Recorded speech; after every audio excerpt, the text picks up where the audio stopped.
A fish caught in time. December in East London is hot and humid. An ochre haze smothers the small South African city. Even the ocean breeze does little to dispel the seasonal lethargy. The year is 1938. Gone with the Wind is soon to open in America, and Hitler is menacing Central Europe. But on the southern tip of Africa, 3 days before Christmas, most people's minds are on the approaching holidays. Offices are beginning to close. Families are drifting home to put the finishing touches to their festive arrangements. At the East London Museum, the thoughts of the young curator, Marjorie Courtney Latimer, were far from the upcoming festivities. A small woman with unruly dark hair and lively black eyes, she was surrounded by bones, racing to complete the assembly of a rare fossil dinosaur she and a friend had excavated in Tarkastad. At 9:45 in the morning, a shrill ringing echoed through the 2 small rooms of the tiny museum, shattering the young woman's concentration. The telephone had been installed only 2 days previously. Mr. Jackson, manager of the Irvin and Johnson trawler fleet, informed her that Captain Hendrik Goosen had just arrived at the docks. "There is 1.5 tons of sharks for you on the trawler Narine," he said. "Are you interested?" Marjorie was tempted to say no. She wanted desperately to complete the fossil display before the museum closed for the holidays, and she already had a load of fish specimens from Captain Goosen's last voyage waiting to be mounted. But I thought of how good everyone at Irvin and Johnson had been to me, and it being so near to Christmas, I thought the least I could do would be to go down to the docks to wish them the compliments of the season. She grabbed a grain sack and called her native assistant, Enoch, and together they caught a taxi to the wharf. "I went in to see Mr. Jackson," she recalls 60 years later, "and as I was going out, he said, 'Well, I don't think it's quite 1.5 tons of sharks, but a happy Christmas to you.' They used to torment the life out of me." She hitched up her cotton dress and climbed on to the 115-foot Narine. The crew had all gone ashore except for an old Scotsman, who told her that the specimens were on the forecastle deck. She looked at the pile of fish: sharks, seaweed, starfish, sponges, rat-tail fishes, all kinds of things. She told the Scotsman she probably would not be taking anything. Nevertheless, she sorted them out carefully. It was then that she noticed a blue fin sticking up from beneath the pile. "I picked away the layers of slime to reveal the most beautiful fish I had ever seen," she recounts. "It was 5 feet long, a pale mauvey blue with faint flecks of whitish spots. It had an iridescent silver-blue-green sheen all over. It was covered in hard scales, and it had 4 limb-like fins and a strange little puppy dog tail. It was such a beautiful fish, more like a big china ornament, but I didn't know what it was." "Yes, miss, it's a strange one," the old Scotsman said. "I have been trawling for over 30 years, but I have never seen its like. It snapped at the captain's fingers as he looked at it in the trawl net. We thought you would be interested." He told her that it had been trawled at a depth of 40 fathoms off the mouth of the Columna River, and that when Captain Goosen first saw it, he thought it so beautiful that he wanted to set it free. Marjorie said she would definitely take this one back to the museum. She and Enoch eased the large fish, it weighed 127 pounds, into the sack and carried it to the taxi. The driver was horrified. "I refuse to take any stinking fish in my new taxi," he exclaimed. Marjorie replied, "It is not stinking. It is perfectly fresh. And if that is the case, I will get another taxi. I brought you here to collect fish for the museum." He relented, and they carefully lowered the fish into the boot of the car. "I was confused," she relates. "I had certainly never seen anything like it before. Yet there was a voice nagging in my head. I kept on thinking back to school, where I had written lines about a ganoid fish. I had a teacher, Sister Camilla, whose father was a paleontologist at Uppsala University in Sweden, and he used to teach his daughter about marine paleontology, and so she was always teaching us about fish. And on this day, I wasn't paying attention, and she turned to me and said, 'You little Latimer, what's a fossil fish?' And you little Latimer didn't know because she hadn't been listening. You little Latimer will write 25 lines. A ganoid fish is a fossil fish. A ganoid fish is a fossil fish." And you little Latimer wrote it out 25 times. I've still got the book, and so back at the museum, as I stared at the strange scales on the fish, which indicated that it was a ganoid fish, those lines kept going around in my head. A ganoid fish is a fossil fish. In other words, a fish that has long since become extinct and is known only from fossil records.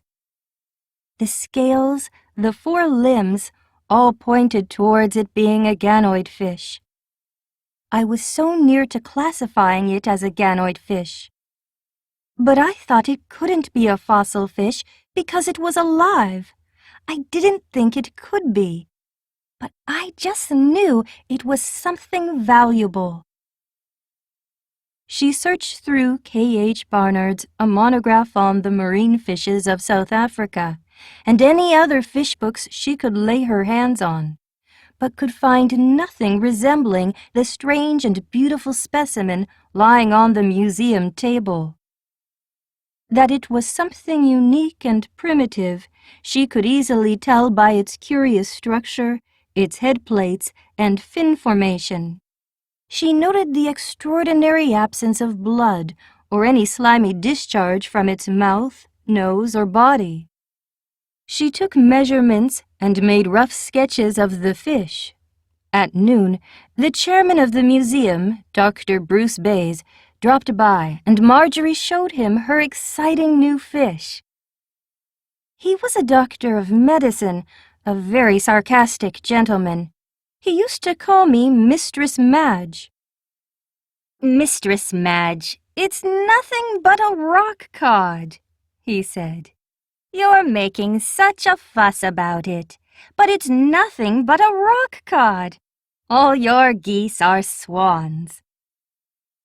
Many people would have given up at this point and consigned the unidentified fish to the pre-Christmas rubbish dump. But Marjorie was convinced she had something special and was determined to preserve the fish until she could get someone to identify it. Enoch was sent to fetch a small handcart, which a member of the board lent the museum whenever they had to transport heavy items. When he returned, they heaved the fish onto the cart and started to push their peculiar load into town. My first thought was to take it to the mortuary. At that time, the mortuary was right down at the park, Marjorie recounts. So the 2 of us walked all the way there.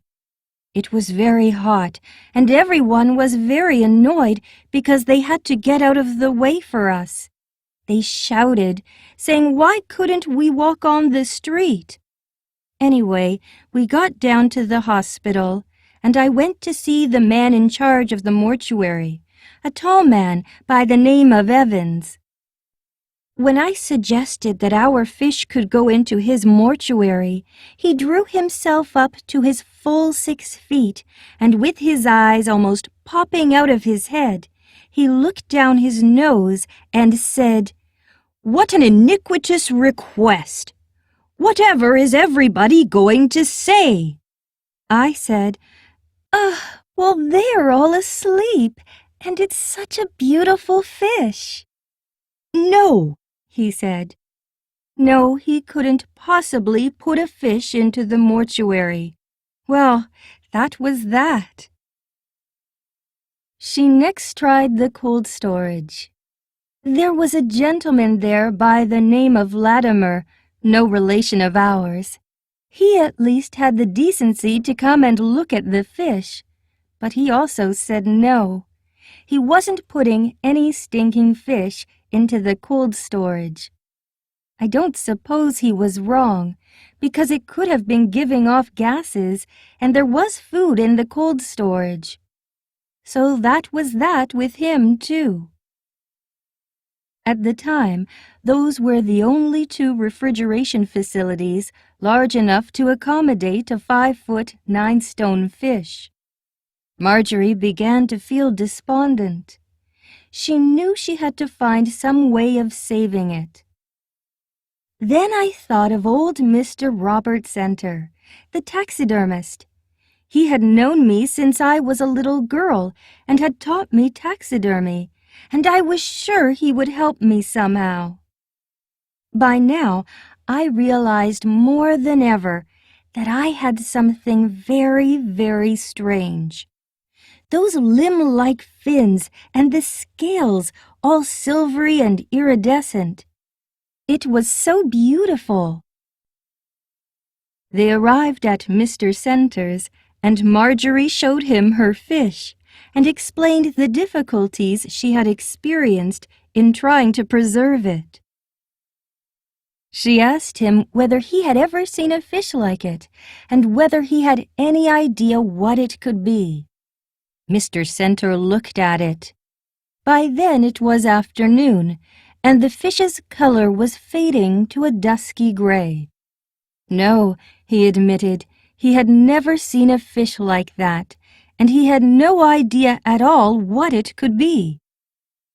He told Marjorie to put it on the table in his workroom.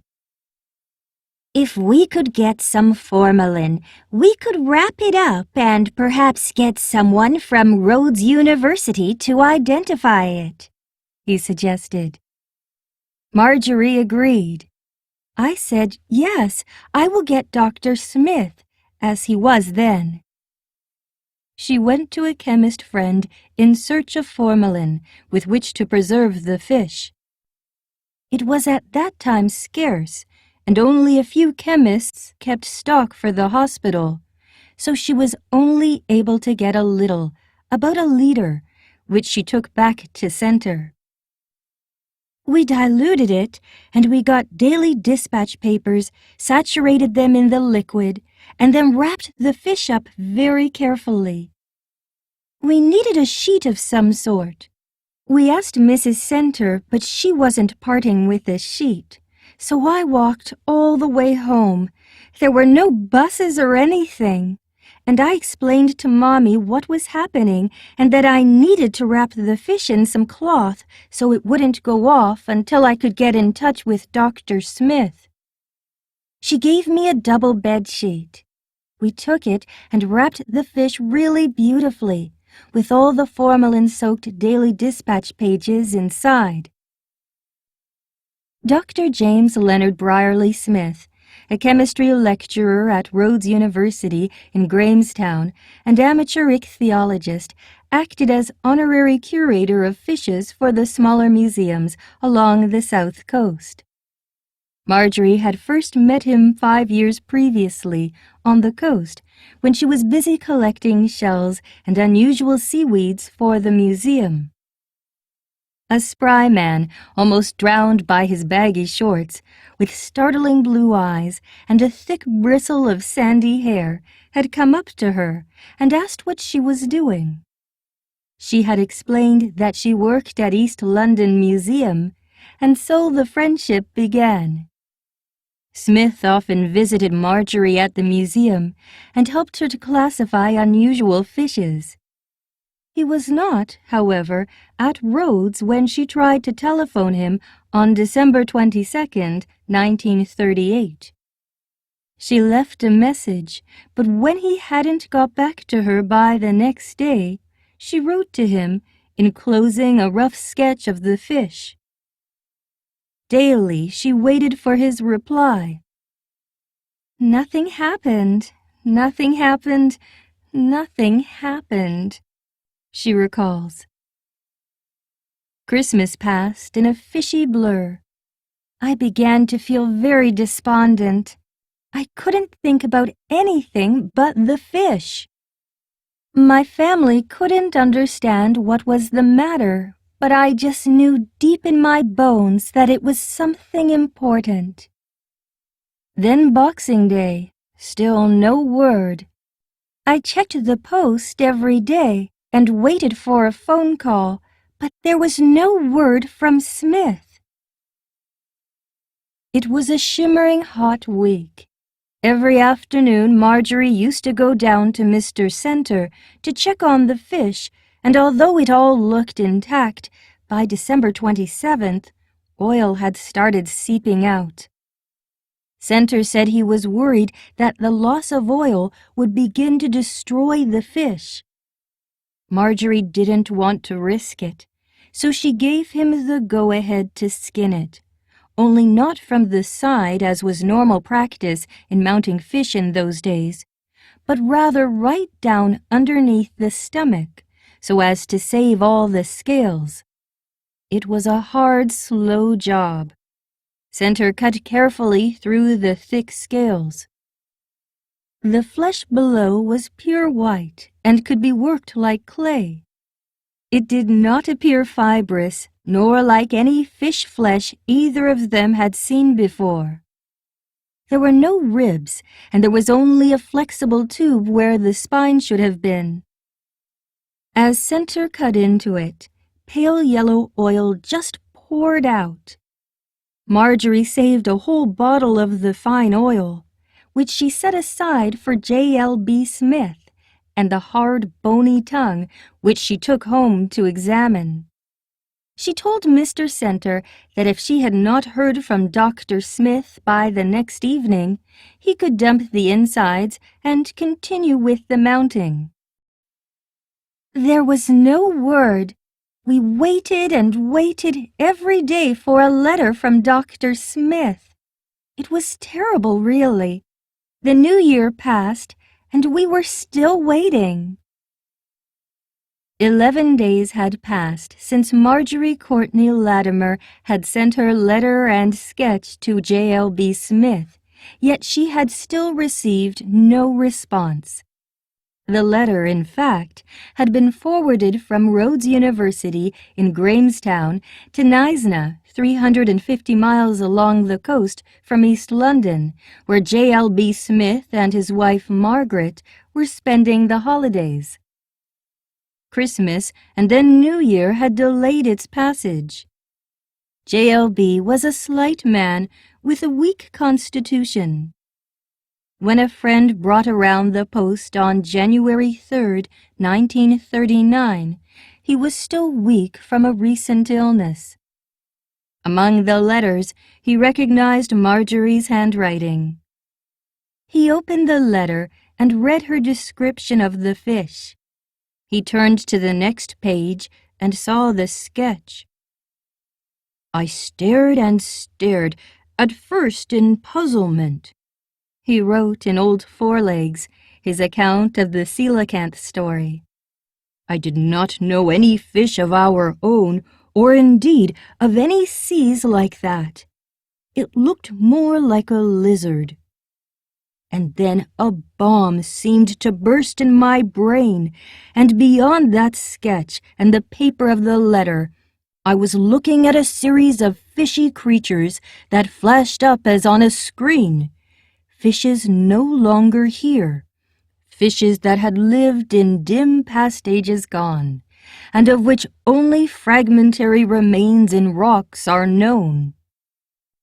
He told himself not to be a fool, but the more he looked at the sketch, at the tail, the limb-like fins and large scales, the more convinced he became of its close resemblance to a fossil he had seen of a fish thought to have been extinct for 70 million years. What I suspected was so utterly preposterous that my common sense kept up a steady fire of scorn for my idiocy in even thinking of it, he wrote. It was a remarkable feat of mental agility. Smith had apparently taken a rough sketch by someone who was not a skilled artist of a 5-foot fish found in the Indian Ocean off southern Africa, and connected it with a fossil a little over 12 inches long and 200 million years old, which had been discovered in fresh water in Greenland, and which he had read about in a scientific journal. Margaret Smith was astounded by her husband's strange behavior. He was standing up, staring at the letter in complete silence. Finally, he turned to her and said, "I know you'll think I'm crazy, but they have found a fish at East London of a type generally thought to have been extinct for many millions of years." I did think he had a touch of the sun, but 9 months of marriage to this brilliant older man had taught me much, and instead of blurting out my incredulity, I asked quietly, "What makes you make a statement like that?" "You see that tail?" he said. "No living fish has a tail like that." She took the letter from him and pointed out the date. It had been written nearly 2 weeks earlier.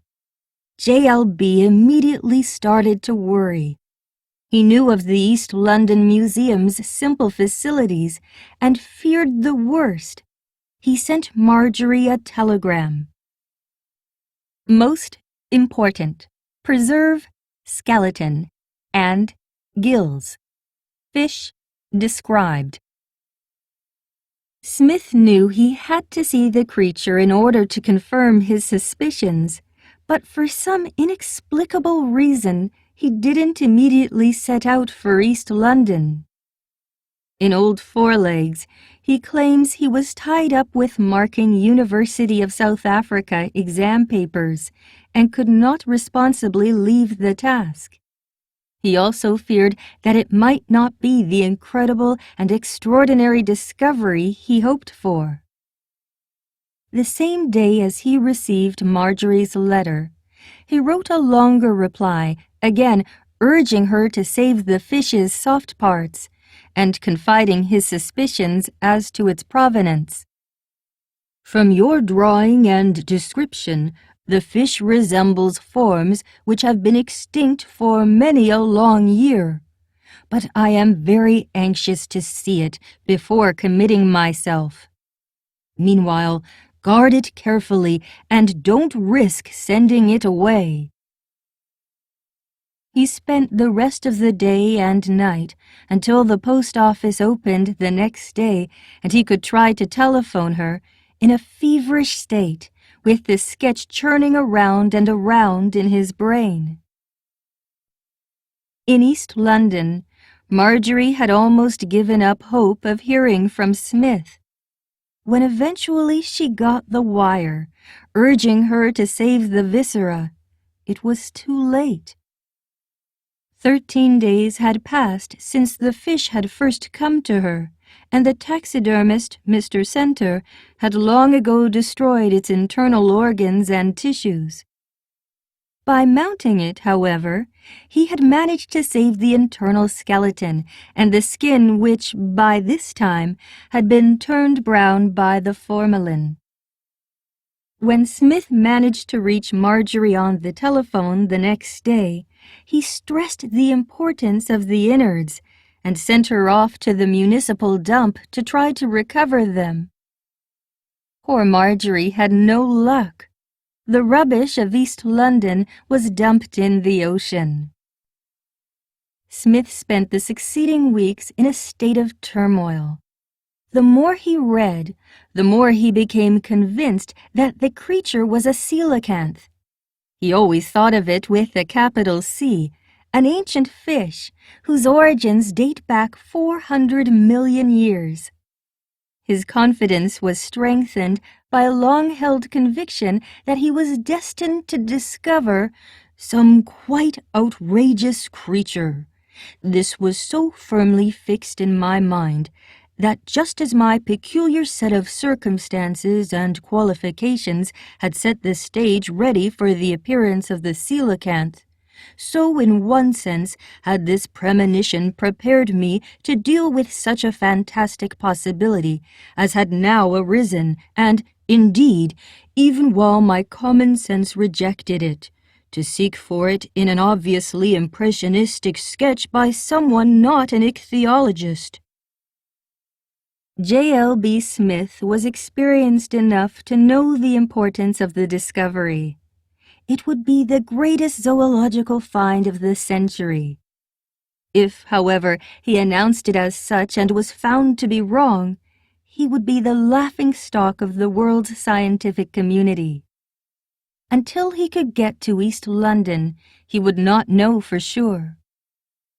"Those were awful days, and the nights were even worse," he recorded. "I was tortured by doubts and fears.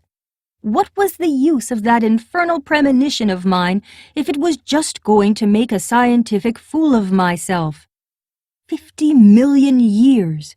It was preposterous that coelacanths had been alive all that time, unknown to modern man." It is now believed that the fossil record died out as long as 70 million years ago, at the time of the last great extinction.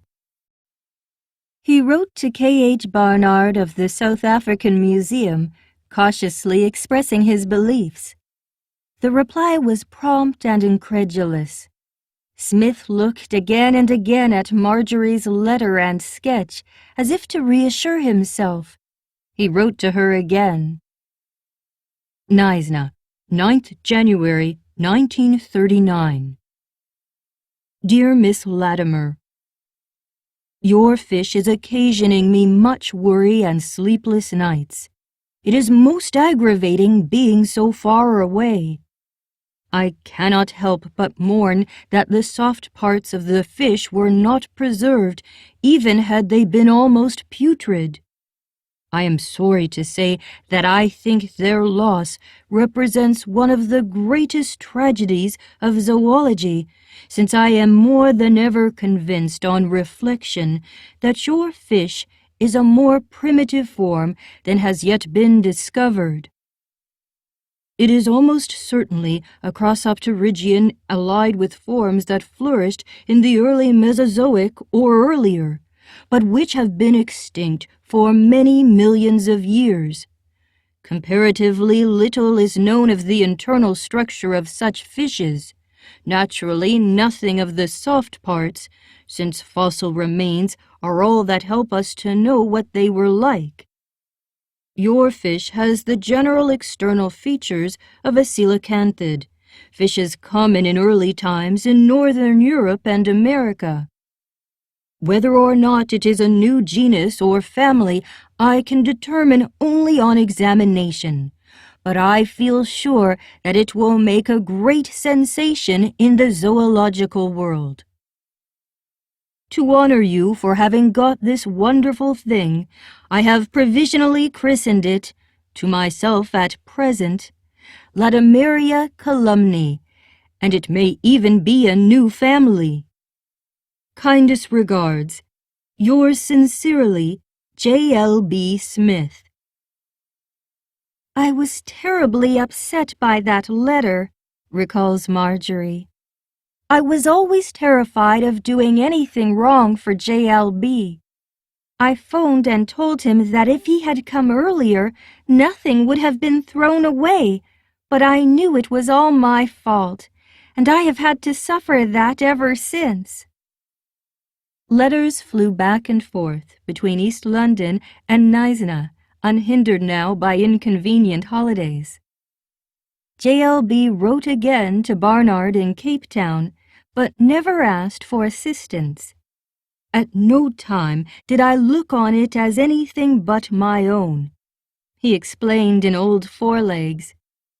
There was no question in my mind that I had to take the full responsibility for the decision of the identity of the creature.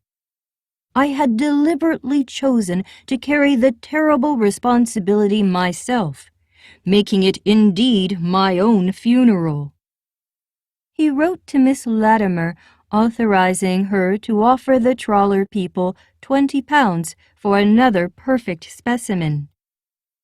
She sent him some scales, which reinforced his confidence in his classification.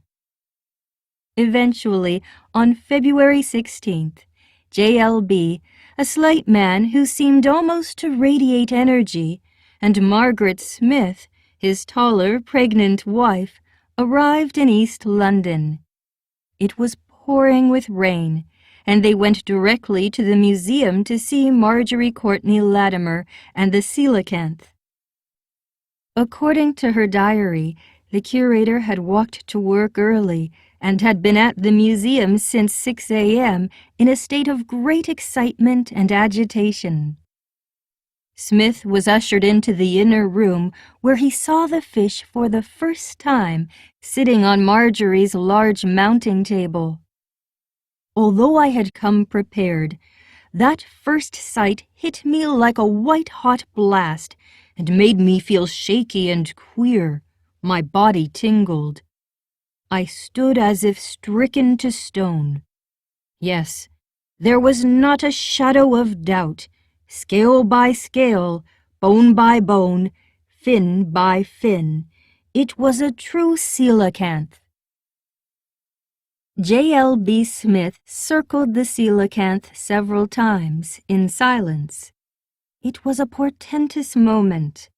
After nearly 7 weeks of agony and turmoil, during which he had thought and dreamed of nothing but the fish, he was eventually in its presence. His premonition had been confirmed. He was indeed the first person to recognize an extraordinary and important new creature. He went close to the fish and stroked it.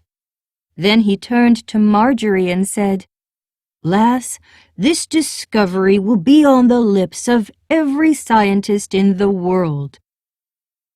I was amazed and surprised and delighted above all that at last it had been identified and named. I asked Dr. Smith all kinds of questions, which he answered only vaguely, she recalls. He sat down and said, "To think that a fish of this age could exist." I asked, "How old is it?" He counted the rings on its scales and said it was about 33 years old, but its origins were more like 70 million years old. My mind boggled. So I had been on the right track. It was a living fossil. The night after Smith had identified the coelacanth was a very restless one, according to his wife. No sooner did I get to sleep than he'd waken me and ask, "Tell me, lass, I'm not dreaming, am I?" Or a little later, "Sorry to waken you, but I'm not crazy, am I?" JLB Smith knew he had to wait for official approval from his fellow scientists. He planned to announce the discovery in the leading British journal, Nature, and at the same time to give the fish its scientific name. What he didn't anticipate was the immediate interest and enthusiasm it would generate in the lay public. News leaked out when a journalist and photographer from the East London Daily Dispatch turned up. Marjorie, always conscious of what was best for her museum, had alerted the paper that the Smiths would be visiting that day. JLB granted an interview, but initially refused to let the photographer, Mr. Adams, take a picture. He was worried that someone else might jump in and name the fish before he had published his report in a scientific journal. After Marjorie pleaded with him, he relented, allowing Adams to take one picture on the express understanding that it was to be published only in the Daily Dispatch. Perhaps inevitably, Mr. Adams acted in true paparazzi fashion and sold the picture around the world. Even the East London Museum had to pay him 2 guineas for a print. The scientific piracy Smith feared, however, never materialized. The Daily Dispatch interview appeared on February 20th, the same day as the coelacanth was put on display at the museum. From early in the morning, the curious queued around the block to see the zoological sensation that had been found off their coast. But while the find had fired the imagination of the public, adding a new word to their lexicon, it was still greeted with a degree of skepticism by the scientific world. Several days later, the British Museum, at that time god of the natural history world, telephoned Marjorie at her small museum to ask if she was positive that the fish hadn't been dead and just capsuled in mud for tens of millions of years before Captain Goosen trawled it up. She replied that she was sure.